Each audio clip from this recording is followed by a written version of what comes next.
नमस्कार। रेडियो रिमझिम से प्रस्तुत है स्थानीय हालचाल। पहले मुख्य हालचाल। जिलाधिकारी ने किया पशु टीकाकरण अभियान की शुरुआत। मतदाताओं को जागरूक करने के लिए डांस फॉर डेमोक्रेसी अभियान की कर दी गई शुरुआत।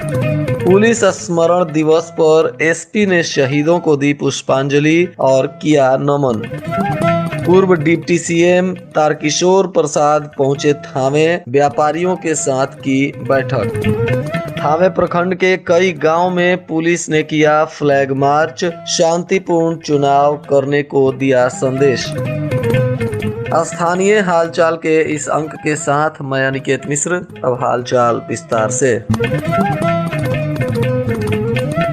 जिलाधिकारी डॉक्टर नवल किशोर चौधरी ने आज पशु चिकित्सालय में पहुंचकर पशु टीकाकरण का शुभारंभ किया। इस अवसर पर जिलाधिकारी को जिला पशु चिकित्सा पदाधिकारी ने पुष्प गुच्छ देकर उनका अभिवादन किया, जिसके बाद वहां आए हुए कई पशुओं को टीका लगाकर इस अभियान की शुरुआत की गई। अब गांव-गांव में कर्मी जाकर पशुओं को टीकाकरण करेंगे ताकि पशुओं के अंदर होने वाली कई गंभीर बीमारियों से उन्हें बचाया जा सके।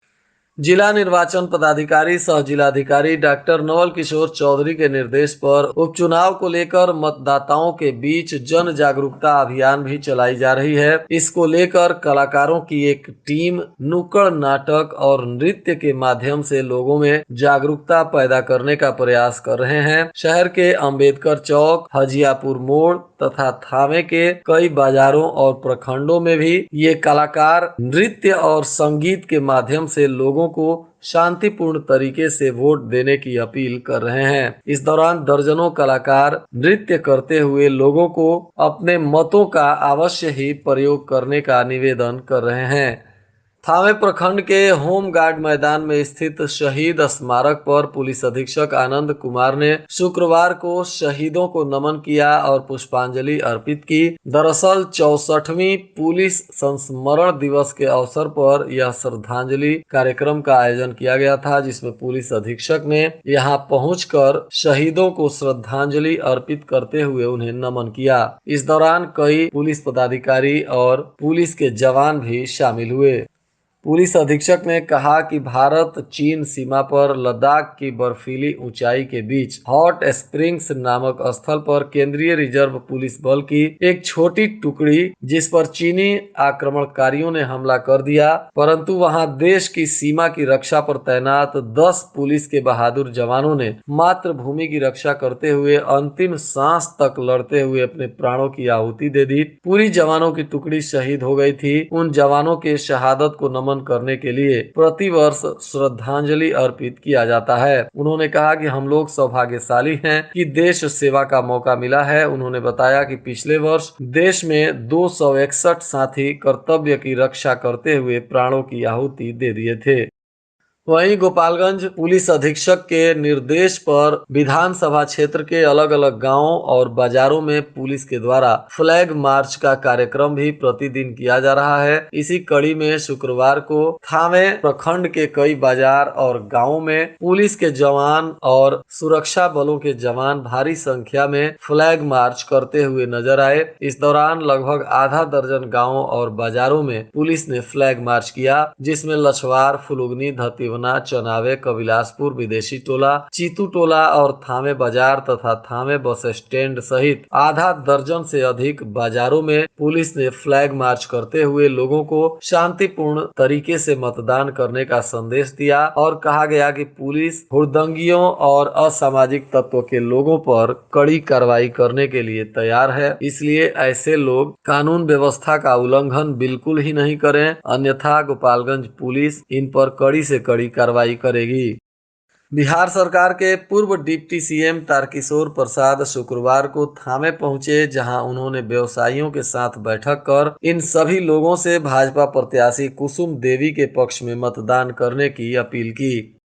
जिलाधिकारी ने धान अधिप्राप्ति टास्क फोर्स की समीक्षा की। इस दौरान उन्होंने अधिप्राप्ति भंडारण, किसान रजिस्ट्रेशन, भुगतान इत्यादि पर चर्चा की। 1 नवंबर 2022 से धान के खरीदगी का कार्यक्रम प्रारंभ हो जाएगा और यह 15 फरवरी 2023 तक चलेगा। इस दौरान किसान अपने धान को बेच सकते हैं, परंतु इससे पहले सहकारिता प्रसार पदाधिकारी ने निर्देश दिया कि किसानों का रजिस्ट्रेशन शीघ्र ही कराना सुनिश्चित कर लिया जाए। साथ ही बैनर पोस्टर पर एमएसपी का रेट लिस्ट और मोबाइल नंबर भी शीघ्र ही डिस्प्ले कराने का निर्देश दिया गया। वहीं बताया गया कि लक्ष्य निर्धारण बाद में दिया जाएगा। धान लेने के पश्चात किसानों को रिसीविंग भी देना अनिवार्य होगा और भुगतान हर हाल में समय से करने का भी निर्देश दिया गया।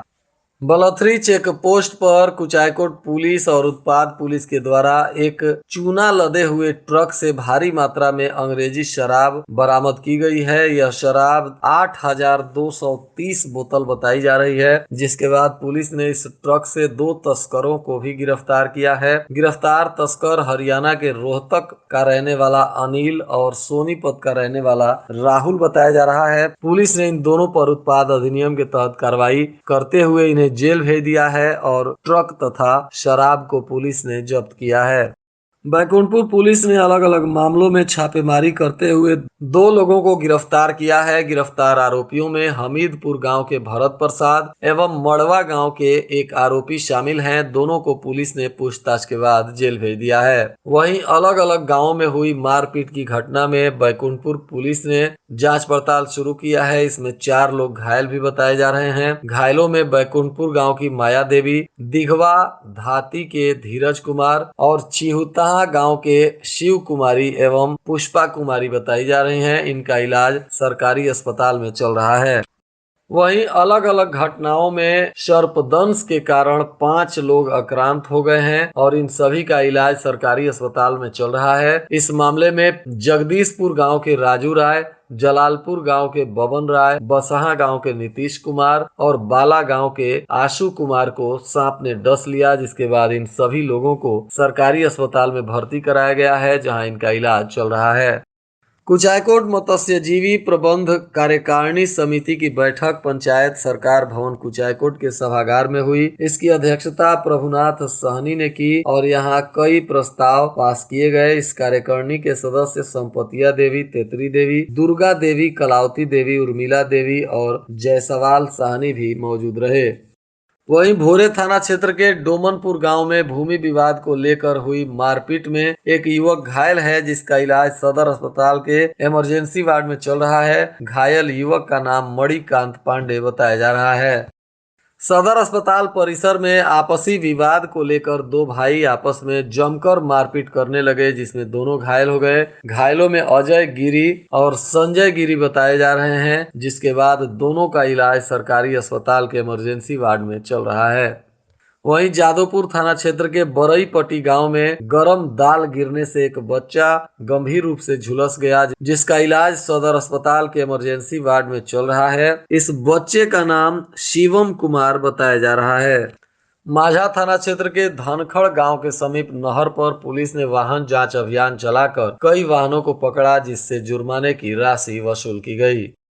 माझा प्रखंड के माधव उच्चतर माध्यमिक विद्यालय के मैदान में रोजगार सह मार्गदर्शन मेला का आयोजन किया गया था। यह रोजगार मेला दीनदयाल उपाध्याय ग्रामीण कौशल योजना के अंतर्गत जीविका की ओर से ग्रामीण बेरोजगार युवकों को रोजगार देने के लिए आयोजित किया गया था। यहाँ मेले में पहुंचे 1575 युवाओं ने अपना पंजीकरण कराया, जिनमें से 245 युवाओं को ऑन स्पॉट ही कंपनियों के द्वारा चयन कर लिया गया। इस रोजगार मेला में HCL कंपनी 31 युवाओं को कंप्यूटर प्रवेश परीक्षा के लिए योग्य पाई। बताया गया कि इस मेले में कुल 10 कंपनियों ने हिस्सा लिया था, जिसमें सुजुकी मोटर गुजरात, HCL सहित ये 10 कंपनियों के द्वारा 245 युवाओं का चयन कर लिया गया।